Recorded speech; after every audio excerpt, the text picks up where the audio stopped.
Hello बच्चों, यहां लिखा है two spheres equal sphere B and C each of mass m are in contact on smooth horizontal table. A third sphere A of same size that of B and C but mass is m by 2 collide symmetrically on them with velocity u and itself comes at rest. The loss of kinetic energy during the collision.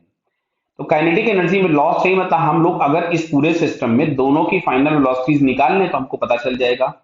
और ए वाला खुद तो rest पे आ गया था, तो finally हमारे पास जो भी एनर्जी होगी वो केवल बी और सी के पास होगी. अगर हम इनके सेंटर्स को ज्वाइन करें तो ये जो एक ट्रायंगल बनेगा ये एक इक्विलेटरल ट्रायंगल होगा. क्यों? क्योंकि सबके साइज सेम दिए, सबकी रेडियस सेम दी है.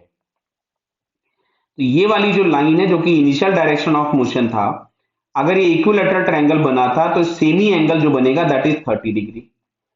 तो हम यहां से मान रहे हैं कि जो बी है वो इस डायरेक्शन में गया है किसी भी v1 से, तो सी जो होगा वो भी इस डायरेक्शन में जाएगा with the same speed v1 because symmetrical collision हुआ और मासेस सेम है.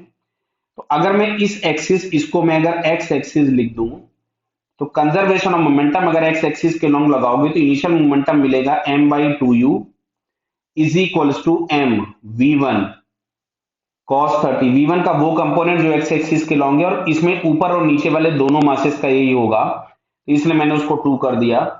तो u by 2 v1 cos 30 की वैल्यू मिलेगी √3 by 2 इंटू 2. इससे कैंसिल हो गया तो v1 इज इक्वल्स टू हमारे पास आ रहा है u अपॉन 2 √3. मतलब ये जो दोनों ऑब्जेक्ट थे इनकी फाइनल वेलोसिटीज, मतलब b और c की फाइनल वेलोसिटीज हो गई u by 2 √3. लॉस अगर हमको फाइंड करना था, loss is equals to initial energy. Initial energy थी half m by 2 into U square minus final energy. तो यहां से मिलेगा हाफ m v1 स्क्वायर और इस तरीके के दो मासेस थे. क्लियर है क्या? तो यहां से हम लोगों के पास ये आ गया m u square by 4. Clear है? माइनस m और v1 स्क्वायर, तो v1 स्क्वायर की जगह मिलेगा u स्क्वायर, 2 का स्क्वायर 4 हो जाएगा, √3 का स्क्वायर 3 हो जाएगा, तो 4 इंटू 3 मिलेगा 12. तो यहां से हमने 12 एलसीएम ले लिया. तो यहां से हमारे पास मिलता है 3mu square minus mu square, तो ये मिल रहा है 2mu स्क्वायर बाई 12. तो फाइनली हम लोगों के पास मिल जाएगा mu स्क्वायर बाई 6. तो जो भी लॉस आ रहा है that is mu square by 6.